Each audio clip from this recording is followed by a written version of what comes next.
Pagi Bapak Ibu, silakan duduk. Jangan ragu-ragu, mari beri kemuliaan buat Tuhan Yesus. Oke. Minggu kedua ini di bulan Maret kita masuk kepada tema tentang hubungan, ya, relationship dan friendship, ya. Serta kita mau mengalami sesuatu yang sip di dalam pergaulan kita, amin, di dalam hubungan kita. Puji Tuhan, hari ini tema yang saya bawakan adalah karena ini bicara tentang hubungan, tentang persahabatan, ya. Tema saya adalah berdampak lewat persahabatan. Bapak Ibu yang kekasih dalam Tuhan, slide selanjutnya. Bicara tentang hubungan Bapak Ibu, mari kita mau sama-sama menyelaraskan hati dan pikiran kita bahwa Yesus adalah salah satu-satunya contoh, adalah salah satu panutan kita di dalam kita membangun satu hubungan relasi. Di dalam kitab Injil Yohanes pasal yang ke-15 ayat yang ke-13, sama-sama kita baca sama-sama ya Bapak Ibu ya. 1, 2, 3. Tidak ada kasih yang lebih besar daripada kasih seorang untuk sahabat-sahabatnya. Amin. Jadi Yesus adalah satu-satunya panutan kita di dalam kita membangun satu hubungan, ya. Karena Yesus sudah memberikan teladan buat kita, Yesus sudah memberikan nyawanya, hidupnya, dirinya buat kita, ya. Dia memberikan segalanya buat kehidupan kita. Kita yang sudah menjadi pengikut Kristus, kita yang sudah menjadi anak Tuhan, ya. Inilah menjadi modal awal kita di dalam kita membangun hubungan relasi satu sama lain. Amin. Amin. Ya, slide selanjutnya. Ya, Aristoteles mengatakan, Bapak Ibu, di situ dikatakan bahwa menjadi seorang teman adalah mudah, tapi persahabatan adalah buah yang lama berbuah. Ya, jadi Bapak Ibu, kalau buat say hi itu gampang ya, cuma hai gitu saja ya. Tapi kata Aristoteles, tapi persahabatan adalah buah yang lama berbuah. Jadi kudu sabar Bapak Ibu. Kita kudu benar-benar harus merawatnya dengan sebaik-baik mungkin. Kalau diumpamakan persahabatan ini adalah buah apa Bapak Ibu? Siapa tadi yang bilang durian? Susi suka durian ya. Ya, buah durian ya Bapak Ibu ya. Kalau apalagi buah duriannya kalau ditanam dari pitik ya. Lama enggak Pak Fendi? Ya, karena ini 7 tahun ya Pak. Itu udah berbuah Pak. Nah, 7 tahun berbunga. Oke. Berbunga doang ya Pak ya. Bapak Ibu, ya, Aristoteles bilang bahwa persahabatan itu adalah buah yang lama berbuah. Jadi harus ada pengorbanan, harus ada sesuatu yang kita lakukan, harga yang kita perbuat untuk menghasilkan yang namanya sebuah persahabatan. Ya, jadi saya punya pengalaman yang cukup buruk dulu waktu saya SMP. Saya punya sahabat, saya punya teman, ya. Dia itu ajak saya ke pesta ulang tahun katanya. Tapi Bapak Ibu, di pesta ulang tahun itu saya sampai bohong loh sama mama saya. Ini buat anak-anak muda jangan ditiru ya. Ini bohong nggak bagus ya. Bukan anak muda aja sih semuanya ya. Tapi kalau udah dewasa kan udah tahu ya bohong itu nggak bagus. Ya, Bapak Ibu, sampai saya bela-belain bohong sama sama mama sama bapak saya ya. Berbagai macam alasan saya lakukan supaya saya bisa dikasih izin supaya ikut ke pesta ulang tahun teman saya. Akhirnya singkat cerita Bapak Ibu apa yang terjadi? Yang terjadi adalah sampai saya di tempat tersebut saya bingung. Karena yang ada itu di rumah itu hanya 4 orang aja. Saya sama teman saya dan 2 guru saya. Guru fisika sama guru IPS saya. Ya. Jadi Bapak Ibu, itu saya berangkatnya menjelang malam, jadi sore menjelang malam. Ya naik angkot lah dulu ya. Jadi sampai di tempat saya bilang, mana pesta ulang tahunnya? kata teman saya itu pesta ulang tahunnya sudah bubar. Ternyata apa yang terjadi Bapak Ibu? Di pesta ulang tahun ternyata dia itu bohong. Setelah saya tahu apa yang terjadi Bapak Ibu. Jadi ngobrol-ngobrol katanya ini makan, katanya ini kuenya tadi dari pesta ulang tahunnya. Saya makan tapi di dalam hati saya Bapak Ibu yang paling dalam, saya itu ada ngerasa ketakutan yang luar biasa karena tidak sesuai dengan pembicaraan. Yang ada kok ada guru saya, dua-duanya itu guru IPS sama fisika saya itu bukan perempuan, laki-laki Bapak Ibu. Tapi Bapak Ibu setelah agak malam sekitar jam 8 karena ngobrol-ngobrol ya, yang terjadi teman saya masuk ke kamar sama guru IPS saya. Tinggal saya Bapak Ibu sama guru fisika saya. Saya bilang kamu sekamar ya sama guru fisika. Kamu katanya gitu. Saya kaget. Saya bilang, saya panggil teman saya, kamu apa-apaan sih? Saya bilang, ini kenapa jadi begini? Saya udah takut, saya udah gak karu-karuan Bapak Ibu. Saya banting pintu, saya masuk ke dalam kamar yang dia tunjuk, saya kunci Bapak Ibu. Sepanjang satu malam saya nangis, saya berdoa, Tuhan ampuni saya Tuhan, ampuni saya Tuhan. Saya bilang, lindungi saya Tuhan, lindungin saya. Saya bilang gitu.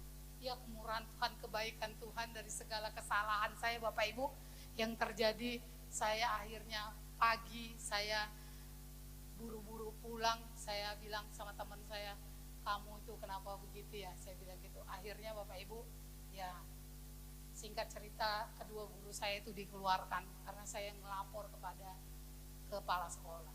Bapak Ibu, saya punya pengalaman yang cukup buruk tentang saya membangun hubungan waktu saya SMP.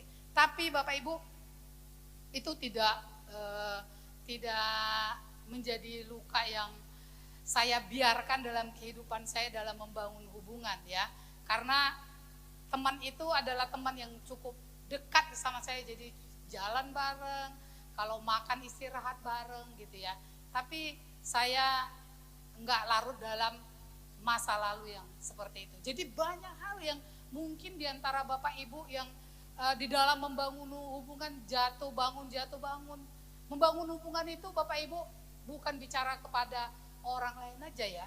Tapi bagaimana kita membangun hubungan terhadap suami kita, istri kita, anak kita, suami kita, mertua kita, atau siapapun rekan kerja kita ya. Mari kita belajar bersama-sama hari ini. Slide selanjutnya, ada pengertian tadi saya udah katakan, ada pengertian yang salah ya, yang selama ini mungkin ada di dalam pikiran kita sehingga kita jatuh bangun, gagal di dalam membangun suatu hubungan, khususnya di dalam hubungan persahabatan ya. Bapak Ibu, yang pertama adalah mengharapkan sahabat yang sejati datang dalam kehidupan kita.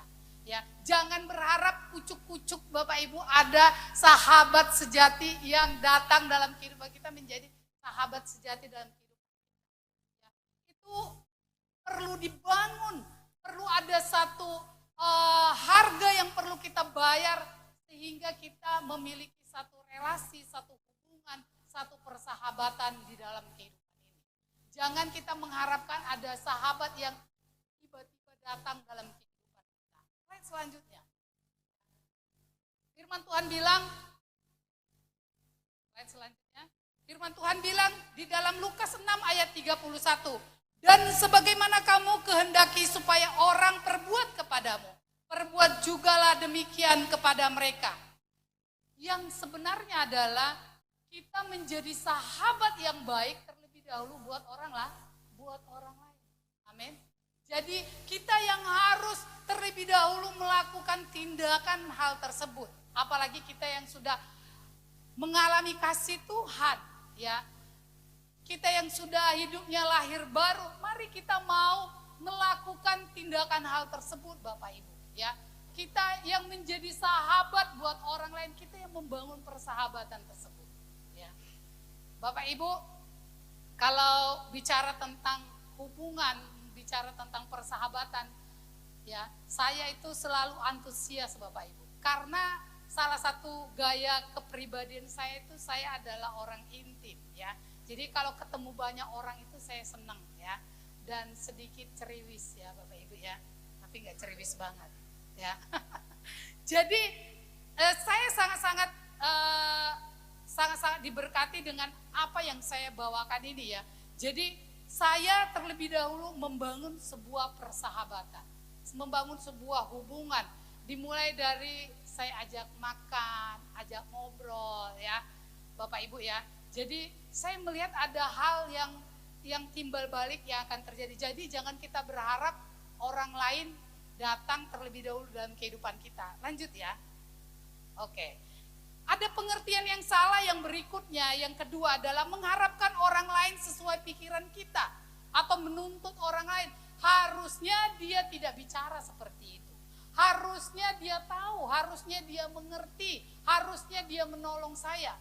Ya, kebenarannya adalah hanya Yesus sahabat yang sempurna. Amin. Ya, hanya Yesus sahabat yang sempurna. Tapi bukan menjadi alasan buat kita, memang saya nggak sempurna sehingga saya belum sempurna sehingga saya nggak harus punya sahabat. Enggak Bapak Ibu. Tuhan, nanti saya akan jelaskan, Tuhan itu menginginkan bersama-sama supaya kita punya yang namanya hubungan. Ini yang Tuhan inginkan dalam kehidupan kita. Slide selanjutnya. Mari kita mau membangun sesuai dengan tema kita adalah membangun ulang yang namanya persahabatan, ya. Membangun ulang yang namanya persahabatan. Selanjutnya di dalam Matius 18, mari kita mau baca bersama-sama ayat yang ke-19 sampai ayat yang ke-20. Mari Bapak Ibu kita sama-sama baca. 1, 2, 3. Dan lagi aku berkata kepadamu, jika 2 orang daripadamu di dunia ini sepakat meminta apapun juga, permintaan mereka itu akan dikabulkan oleh Bapakku yang di sorga. Sebab di mana 2 atau 3 orang berkumpul dalam namaku, di situ aku ada di tengah-tengah mereka. Amin. Jadi Bapak Ibu, kita melihat bersama-sama kata kuncinya adalah, slide selanjutnya, kata kuncinya adalah 2 atau 3 orang. Ya, jadi artinya Tuhan menghendaki supaya kita membangun satu hubungan, satu relasi, satu persahabatan. Amin. Ya, mukjizat, ya, permintaan kita, hal yang ajaib akan terjadi, kata firman Tuhan di dalam Matius ini. Maka apa yang kamu minta akan dikabulkan oleh Bapamu yang di sorga. Amin. Ya, ayat ini bukan hanya bicara tentang kalau sebuah penghiburan kalau jemaatnya datang sedikit Bapak Ibu. Tapi ayat ini bicara tentang betapa dahsyatnya sebuah relasi, sebuah hubungan, sebuah persahabatan yang kalau kita bangun berdasarkan kasih Kristus. Amin. Amin. Ya, mungkin ada jawaban-jawaban, mungkin ada pergumulan-pergumulan dalam kehidupan kita yang belum kita terima. Mungkin Tuhan mau supaya kita mengalami yang namanya kesepakatan, kesehatian, keharmonisan. Amin. Suami, apakah engkau sudah sepakat dengan istrimu? Istri sudah belum sepakat dengan suamimu? Orang-orang tua sudah belum sepakat dengan anak-anak kita? Bagaimana hubungan kita dengan keluarga inti kita, dengan orang-orang suami-suami, dengan mertua kita, dengan mantu kita? Ya.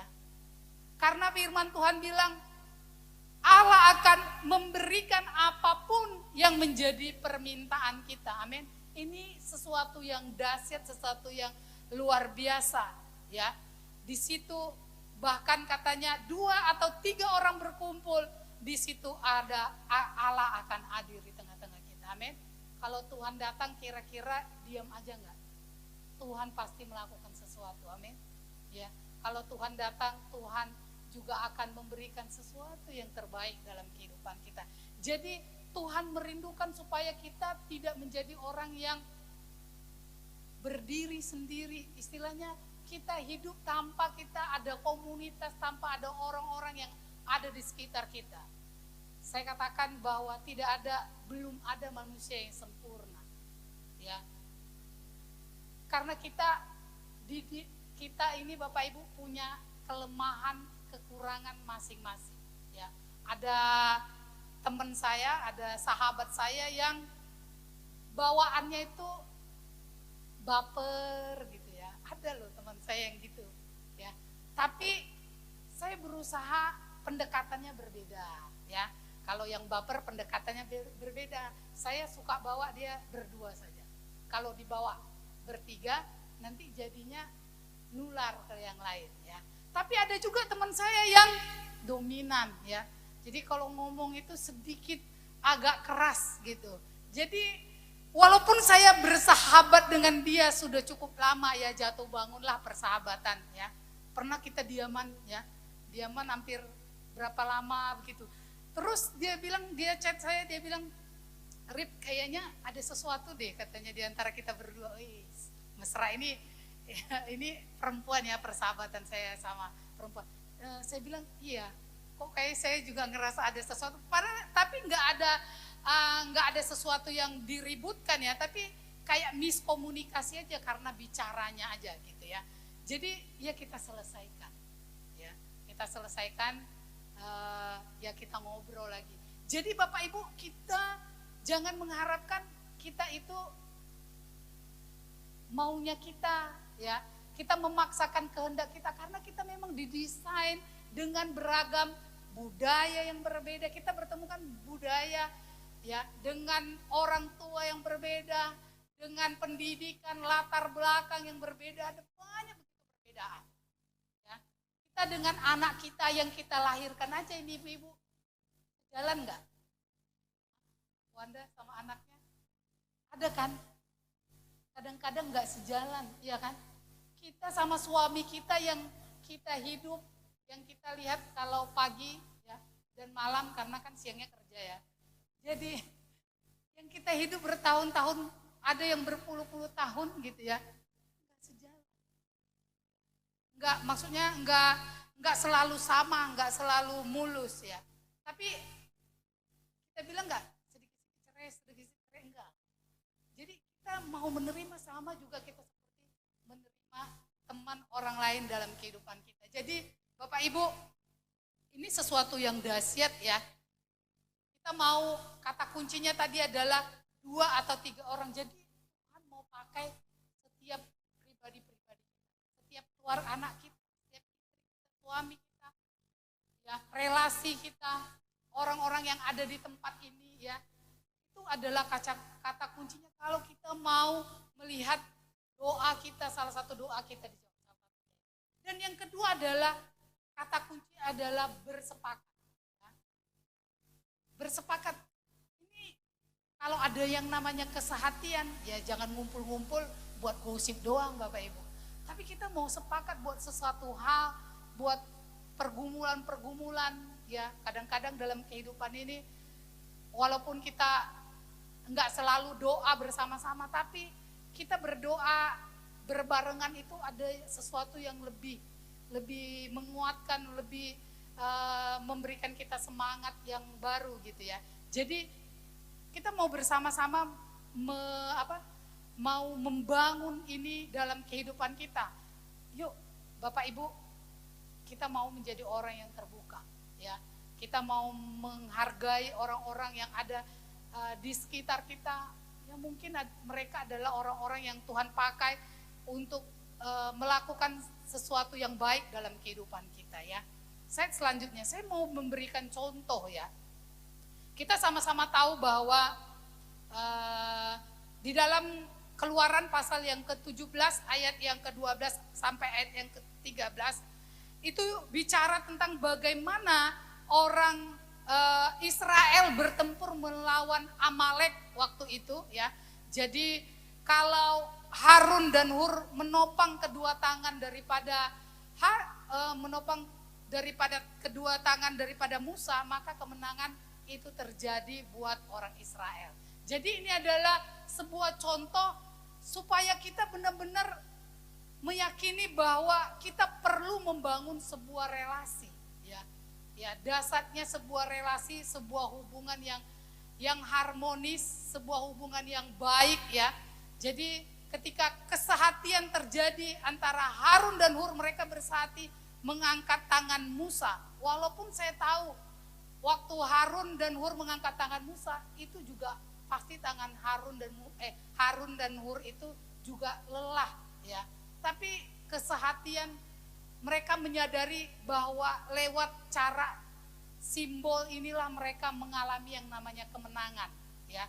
Mereka melihat kemenangan itu terjadi. Yang kedua adalah kita melihat bahwa contoh yang kedua adalah ya, ketika jemaat, ketika orang-orang ya berdoa buat Petrus, waktu itu Petrus di penjara ya, dia akan mendapat hukuman ya, tapi jemaat ya berdoa dengan sungguh-sungguh, mereka melihat perkara yang ajaib terjadi. Petrus bisa lolos dari penjara ya.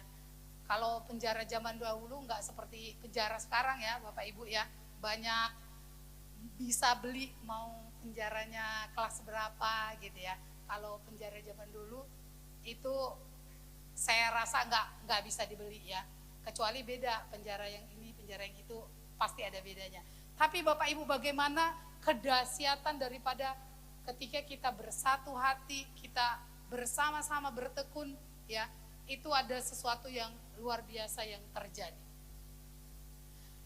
Mari kita mau lihat slide selanjutnya di Amsal pasal yang ke-27 ayat yang ke-17. Mari kita mau baca bersama-sama.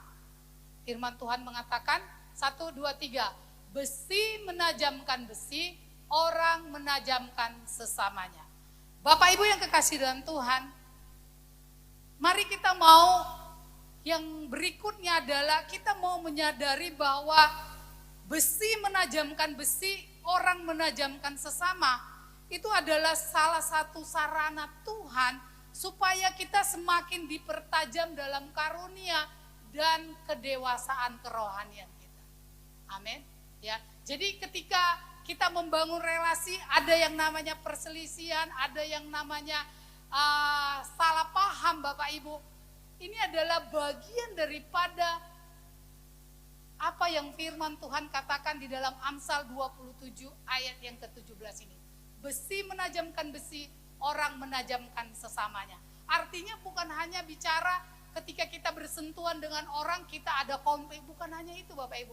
Tapi kita semakin diajar lewat persahabatan, lewat hubungan tersebut, kita semakin lebih baik.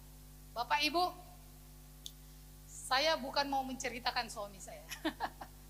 Tapi nanti sore pasti dia ada. Saya waktu menikah dengan suami saya itu saya kaget. Kan saya orang Sumatera ya, tapi saya nggak pernah berpikir bahwa suami saya itu lebih keras daripada saya. Saya pikir nggak ada lawannya ini orang Sumatera. Ya, tapi saya melihat ya, ini besi menajamkan sih, ada semakin, bukan dia saja yang semakin lebih baik, tapi saya semakin lebih baik di dalam saya meresponi segala sesuatu. Ya. Bapak Ibu, kan saya udah sekolah Alkitab, udah sekolah teologi ya, itu tidak menjadi jaminan kita punya karakter, punya tabiat itu sudah benar-benar baik. Ya. Walaupun diajarin Bapak Ibu. Tapi saya melihat bagaimana Tuhan mengubahkan dia. Dia menemukan panggilannya, dia menjadi orang yang menemukan apa yang menjadi passionnya dalam kehidupannya. Itu karena ada andil saya.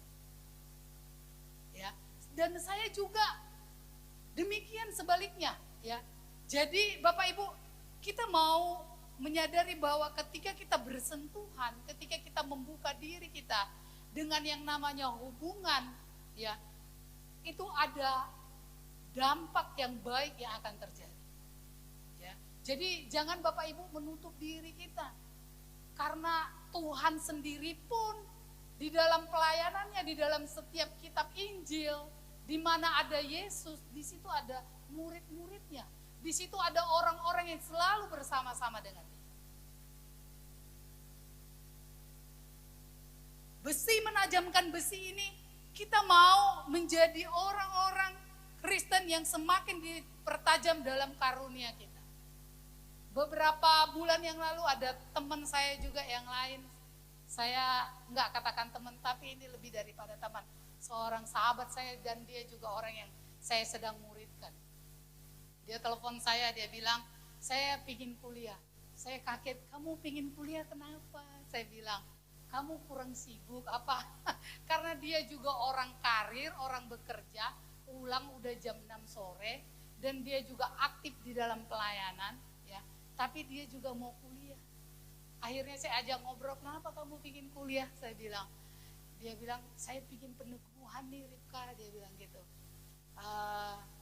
Dia bilang, saya punya mimpi, saya pingin nanti setelah saya udah ada umur, ya, dia bilang saya pingin jadi pengajar, pingin jadi dosen. Wah, saya bilang keren ya. Saya bilang, saya sebagai sahabat, saya berdoa buat kamu, saya dukung kamu, ya. Jadi dukung bukan sekedar dukung, jadi saya kalau dia mungkin ada sesuatu di pelayanan dia nggak bisa, saya bilang nggak apa-apa, gitu ya. Jadi saya nggak menghakimi dia, bagaimana sih begitu ya. Ini yang kita perlu sadari Bapak Ibu. Ketika kita mau membuka diri kita, ada karunia, ada kedewasaan, kerohanian yang kita belajar. Saya Bapak Ibu, ada teman di kantor saya itu, setiap kalau ngantor dia selalu wangi dan selalu cantik. Kalau saya nggak perlu sebut namanya ya, teman di kantor saya mengambil sesuatu hal yang baik dalam kehidupan dia. Iya, Bapak Ibu, ya, impartasi yang baik itu akan kita terima ketika kita membuka diri kita. Kalau kita bilang, lu mah boros banget ya, pakai parfum, itu jadinya negatif, ya. Lu ngapain sih kayak gitu, ya, dandan cantik gitu ya. Bapak Ibu, tapi ketika kita dalam relasi, ketika kita mengambil sesuatu yang baik, kita akan menirunya. Amin. Bapak Ibu, kalau saya tanya, senengan lihat di samping orang wangi atau orang yang bau? Hah? Wangi kan? Iya. Apalagi kalau kita tanya, kamu pakai parfum apa? Gitu ya. Jadi, mari kita mau lewat orang yang ada di sekeliling kita mau dipertajam dalam kehidupan kerohanian kita. Kita menemukan karunia, kita menemukan sesuatu yang baik dalam kehidupan kita. Ada satu lagi teman saya yang saya dorong dia untuk kuliah, Bapak Ibu. Ya.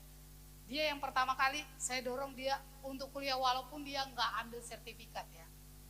Saya dorong dia, saya bilang, kamu, Tuhan mau pakai kamu, saya bilang. Dia nggak yakin, masa sih dia bilang gitu, saya bisa, kamu pasti bisa. Ya. Akhirnya dia ambil kuliahnya, ya. Dia beberapa tahun yang lalu dia bilang gini, kuliah ini saya bersyukur saya ambil. Bukan hanya buat sekedar pengetahuan, tapi menyembuhkan saya dari luka saya di masa lalu. Bapak Ibu, ini adalah contoh-contoh di mana ketika kita mau membangun satu hubungan, satu relasi. Kita nggak tahu, Bapak Ibu, sudah belum kita punya relasi yang baik buat anak kita. Kita nggak tahu pergumulannya, ya, cita-citanya, pengharapannya. Yuk kita mau jadi membuka diri kita buat mereka, ya. Mungkin ada potensi-potensi yang mereka di dalam diri mereka pribadi lepas pribadi. Saya pernah bilang sama anak saya pernah lesin anak saya yang pertama itu les Mandarin. Saya bilang dia dari TK sampai kelas 4 kalau nggak salah atau kelas 3 dia itu les Mandarin tapi dia berhenti. Saya bilang, kamu kenapa nggak mau? Saya sedikit memaksakan kehendak saya. Kenapa kamu berhenti? Karena saya sibuk, Mami, dia bilang. Saya sibuk, banyak kan semakin besar semakin tekanan pelajarannya semakin tinggi. Gitu. Tapi saya ngedumel dalam hati saya, gimana sih Cek? Kamu ini begini gitu ya. Akhirnya dia berhenti. Ya. Akhirnya dia berhenti. Terus baru-baru ini dia bilang lagi sama saya, Mami saya mau les lagi lah, dia bilang gitu. Tapinya saya diam sekarang. Saya belum cariin lagi les buat dia. Ini yang kadang-kadang kita menjadi sarana untuk semakin mempertajam orang-orang yang ada di sekitar kita ketika kita mau membuka diri kita. Ya. Di dalam selanjutnya, di dalam Amsal 17 ayat yang ke-17. Ya. Amsal 17 ayat yang ke-17, ya, di situ dikatakan seorang sahabat menaruh kasih setiap waktu dan menjadi seorang saudara dalam kesukaran. Yang kedua adalah kita menjadi saluran berkat bagi orang lain. Ya, ada begitu banyak Bapak Ibu yang saya bisa ceritakan bagaimana ketika saya dan rekan-rekan yang ada, ya, itu membuka diri, ya, menjadi seorang sahabat yang menaruh kasih, ya, ketika orang membutuhkan, ketika orang datang kepada kita. Ya. Ada begitu banyak Bapak Ibu, bukan Bapak Ibu saja yang punya masalah, punya beban hidup, ada begitu banyak orang. Oleh sebab itu Tuhan menuliskan ada begitu banyak pentingnya kita menjaga, pentingnya kita berelasi, pentingnya kita membangun satu hubungan itu. Ya, kita bisa menjadi sarana, menjadi saluran berkat bagi banyak orang lain. Saya percaya Bapak Ibu, kita semua yang ada di tempat ini bisa menjadi saluran berkat. Amin. Amin. Saluran berkat itu bukan bicara tentang kita memberi uang, tapi kita memberi dampak buat orang lain. Saya senang baru bulan kemarin Wanda kebetulan ya ada di sini, ya. Dia buka komit, ya, komit dimulai dari 4 orang, ya. Mendorong dia itu sudah berbulan-bulan, akhirnya dia mengambil keputusan menjadi pemimpin komit. Begitu jadi pemimpin komit, Bapak Ibu, langsung ada WA begini. Cici Wanda pinjam duit.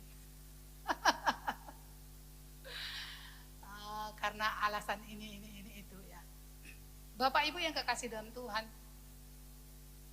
saya bilang karena dia udah WA orang, beberapa orang pinjam duit Bapak Ibu, tapi bukan berarti kita blacklist orang tersebut, kita coret dari kehidupan kita, ya. Tapi mengajarkan orang tersebut, ya, membawa orang tersebut, ya. Ada orang-orang memang lata, bukan memang butuh, tapi memang lata ngelihat orang lain pingin pinjam duit, gitu. Ada yang kayak gitu Bapak Ibu, ya. Ngelihat orang keren sedikit, jangan-jangan kapan ya dia kasih saya duit. Enggak Bapak Ibu. Ya, ada orang-orang yang kayak begitu. Tapi kita mau menjadi saluran berkat, membawa orang tersebut memiliki nilai juang dalam kehidupan. Ini kita ajarin mereka. Karena nggak ada komunitas-komunitas yang sudah sempurna. Ya. Kalau ada komunitas di gereja kita yang semuanya baik-baik aja, kayaknya belum ada Bapak Ibu. Ya. Tapi kita mau lakukan, kita mau kembangkan dalam kehidupan kita. Ada komit saya juga Bapak Ibu, itu dikasih pinjam sekali, dia WA 3 kali Bapak Ibu dalam sebulan, isinya pinjam duit. Tapi saya nggak pernah backlist dia. Ini udah, kalau ketemu saya ajak ngobrol, tapi saya ajarin dia, kamu harus berjuang. Ya, saya ajarin dia bagaimana dia harus berjuang dalam kehidupan. Itu yang membuat kita menjadi saluran berkat, membawa orang lain semakin lebih baik. Bukan kita jamin lagi, nanti dia terikat pada kita. Jadi hal-hal yang seperti ini yang kita perlu bangun, kita tahu bersama-sama di dalam kita membangun satu best friend forever. Itu kalimat yang bisa kita sandang, kita ucapkan Bapak Ibu. Itu bukan terjadi. Itu melewati rentang waktu yang begitu panjang. Hanya waktu yang bisa mengujinya. Ya, di luar daripada segala sesuatu itu nggak ada yang sempurna. kita harus menanamkan dalam kehidupan kita bahwa murid Yesus sekalipun itu ada yang mengkhianati dia, ya. Petrus menyangkal dia, aku nggak kenal dia katanya. Padahal hidup, ya. Apa yang enggak dialami oleh Petrus bersama dengan Yesus. Tapi dia bisa menyangkal Yesus, ya. Tapi mari itu tidak menjadi trauma, itu tidak menjadi sesuatu yang membuat kita, saya nggak perlu membangun persahabatan. Kita menutup diri kita, ya. Kalau Bapak Ibu awal-awal mungkin Bapak Ibu susah dengan orang lain, ayo dimulai dari keluarga kita. Amin. Dimulai dari keluarga kita. Mungkin ada mantu-mantu yang tidak cocok sama mertua, ajak makanlah mertua kamu sering-sering, ya. Traktir mertuamu sering-sering. Kalau mertua di sini yang ada duitnya, ajaklah makan mantumu, ya. Iya, kasihlah dia sesuatu, Bapak Ibu. Orang kalau diberi pasti nggak akan nolak, ya. Kecuali Bapak Ibu kasih apa? Kasih PR, gitu ya. Dia pusing, ya. Tapi Bapak Ibu, kebanyakan kalau orang kita kajak makan, ya, kita kasih sesuatu perhatian, tapi sesuai dengan kadar Bapak Ibu, ya. Jangan memaksakan diri juga. Jangan sampai kita jual baju kita buat traktir orang, ya Bapak Ibu, ya. Yang sampai seperti itu. Tapi mari kita mau bangun hal ini di dalam kehidupan kekristenan kita. Mungkin ada hal-hal yang kita perlu bangun ulang di dalam kita membangun sebuah hubungan di dalam kehidupan kekristenan kita, ya. Mari kita mau menjadi saluran berkat. Ada begitu banyak orang di luar sana yang butuh kita. Amin. Amin. Ya, mungkin teman yang ada di sebelah kanan kiri kita butuh kita. Lewat nasihat kita, ya. Dia bisa menjadi pribadi yang lebih baik. Amin. Artinya kita yang sudah dengar firman Tuhan hari ini, yuk kita buka diri kita. Kalau ada orang yang dekatin kita, ajak kita ngobrol. Jangan buang muka, jangan buru-buru pergi Bapak Ibu. Tapi kita mau, ya mungkin ada sesuatu yang Tuhan mau pakai lewat orang yang ada di sekitar kita. Kita mau membuka diri kita, ya. Mari kita mau menjadi pribadi yang membuka diri kita. Kita percaya bahwa lewat hidup kita, kita bisa bermanfaat, kita bisa berguna buat orang lain. Amin. Ini yang paling penting, ini yang Tuhan mau dalam kehidupan kita. Bukan kekristenan itu, bukan kita berhenti terima Yesus, kita masuk surga Bapak Ibu. Tapi kita mau hidup kita bermanfaat, hidup kita berguna, hidup kita berdampak buat orang lain, membawa pengaruh buat orang lain. Beberapa tahun yang lalu Bapak Ibu, ada orang yang datang ke saya pernah ceritakan, ya. Dia pingin bunuh diri karena gak punya pengharapan. Hari ini Bapak Ibu, apa yang terjadi sama dia? Yang terjadi sama dia adalah sekarang dia mau memuridkan orang lain. Hidupnya ngalamin banyak perubahan, ya. Hidupnya ngalamin banyak pertumbuhan rohani. Bahkan dia kemarin bersaksi di usia meninggal 1 tahun suaminya meninggal. Dia bersaksi dia dapat rumah Bapak Ibu. Dari orang yang tidak punya pengharapan. Dari orang yang dia cerita datang 2 kali sama saya, 2 kali dia mau bunuh diri. Karena gak ada pengharapan, ya. Suami gak punya pekerjaan. Udah suami gak punya pekerjaan Bapak Ibu, suaminya suka marah-marah. Marah-marahnya itu Bapak Ibu, yang dihantam itu adalah mentalnya, dasar perempuan gak ada guna gitu. Tapi bagaimana ketika kita muridkan, ketika kita memberi diri kita jadi sahabat, jadi orang yang memperhatikan dia ada di komunitas. Dan hari ini Bapak Ibu, bagaimana Tuhan memberkati dia, bagaimana Tuhan membuat hidupnya menjadi lebih berarti. Amin. Amin Bapak Ibu. Jangan pernah kita menganggap saya nggak punya sesuatu yang bisa saya bagikan. Ketika kita terima Yesus, ada DNA-nya Yesus dalam hidup kita. Amin. Ada sesuatu yang besar dalam kehidupan kita yang Tuhan mau itu kita bawa kepada orang lain. Amin. Jadilah kita menjadi best friend forever buat orang lain. Walaupun ada banyak hal, harga yang harus kita bayar. Ada pengorbanan. Walaupun Bapak Ibu ada sesuatu yang tidak menyenangkan. Tapi kita harus menyadari posisinya kita. Posisi orang yang sudah ditebus. Posisi orang yang sudah mengalami kasih Tuhan. Posisi orang yang sudah mengalami kebaikan Tuhan. Oleh sebab itu kita mau melakukan juga kepada orang lain yang membutuhkan. Amin. Enggak usah cari jauh-jauh Bapak Ibu. Enggak usah cari jauh-jauh. Ya. Mungkin hari ini waktu Bapak Ibu dengar firman Tuhan hari ini, ada satu nama atau satu pribadi yang Tuhan ingatkan di dalam kehidupan kita. Yuk kita mau lakukan hal tersebut. Mari kita mau buka diri kita. Karena enggak ada manusia yang sempurna. Oleh sebab itu kita mau lewat keberadaan kita mau turut membawa orang tersebut semakin serupa, membawa mereka semakin mengasihi Tuhan, menemukan panggilan Tuhan, menemukan karunia-karunia Tuhan dalam kehidupan mereka. Amin. Amin Bapak Ibu. Yang terakhir adalah, mari kita mau baca slide ini. Kita baca bersama-sama, 1, 2, 3. Karena itu, marilah kita membangun relasi yang baik dengan Kristus sebagai sahabat sejati, supaya kita juga dapat membangun persahabatan dengan sesama. Amin. Amin. Saya pernah mengalami titik terendah dalam hidup saya. Waktu itu salah satunya adalah masa COVID. Jadi di staf itu yang kena COVID pertama kali adalah saya. Jadi itu hal yang paling, karena itu aib kan.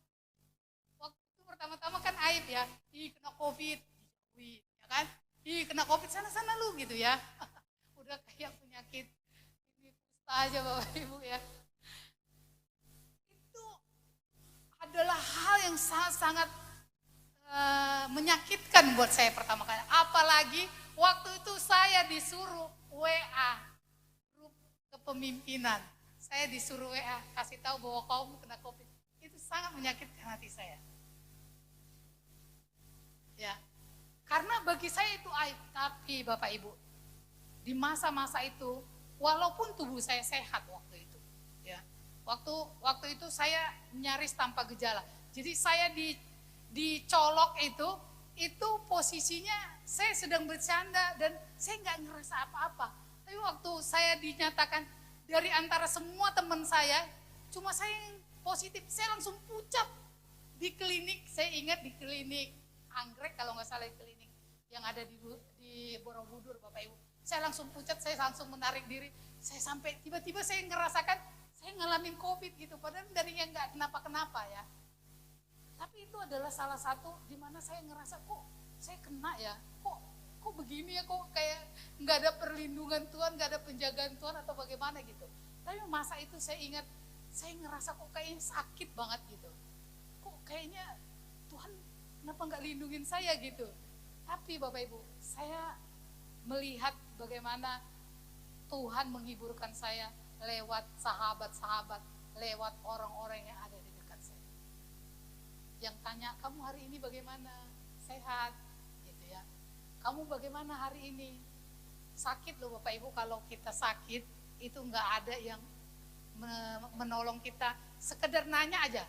Ya, mungkin kita punya uang untuk ke rumah sakit yang bagus, untuk beli makanan yang enak. Tapi kalau nggak ada yang nanyain kita, itu lebih sakit sebenarnya. Ya, jadi bagaimana saya ngelihat ada orang-orang yang menguatkan, ada orang-orang yang telepon, ada orang-orang yang menanyakan kabar. Ya, itu menjadi satu kekuatan yang baru. Apalagi ada yang mengatakan ayat-ayat firman. Jadi banyak tuh yang datang WA ayat firman. Rasanya benar-benar hidup lagi, jadi berarti lagi gitu ya. Ini ternyata nggak kena aib gitu. Ya, itu gunanya. Ya, itu salah satu yang saya alami dalam kehidupan saya. Tadi kita udah baca bersama-sama. Karena itu marilah kita membangun relasi yang baik dengan Kristus sebagai sahabat sejati, supaya kita juga dapat membangun persahabatan dengan sesama. Bapak Ibu, Sebelum saya mengakhiri firman Tuhan pagi menjelang siang ini, mari kita mau bangunlah relasi yang baik dengan Kristus, amin. Karena hanya Kristus yang memampukan kita bisa menerima orang lain, amin. Karena hanya Kristus yang mampu memberikan kita kekuatan untuk menerima orang lain tanpa syarat, amin. Ya, ketika kita punya hubungan relasi yang baik dengan Tuhan, Tuhan yang akan mengajari kita bagaimana kita harus hidup. Amin. Tuhan yang akan mengajari kita, oleh sebab itu libatkan Tuhan. Bangun hubungan yang baik dengan Tuhan. Mungkin kita udah bilang, saya udah berdoa dengan sungguh-sungguh, saya udah ibadah dengan sungguh-sungguh. Tapi udah enggak ada relasi yang baik dengan Tuhan. Saya percaya Tuhan akan bicara kepada kita. Untuk kita bisa mengendalikan emosi kita. Kadang-kadang kan kalau ada kata-kata yang gak baik, itu kita langsung tersulut, ya kan? Kita langsung marah. Tapi ketika kita punya hubungan relasi yang baik dengan Tuhan, Tuhan yang akan mengingatkan kita, bicara sama kita, supaya kita bisa mengendalikan diri kita. Otomatis kita juga dapat membangun persahabatan dengan sesama kita. Amin.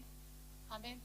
Kalau hari-hari ini Bapak Ibu, engkau gagal membangun hubungan dengan anakmu, dengan siapapun dalam hidup ini, dengan istrimu, suamimu, dengan mertuamu, mantumu, dengan rekan kerjamu. Yuk, kita mau tarik diri kita mau merenung Tuhan. Tolong aku Tuhan, mampukan aku Tuhan. Bangun hubungan dengan Tuhan. Ya, karena orang-orang yang ada di sekeliling kita, bukan kebetulan Tuhan tempatkan dalam kehidupan kita.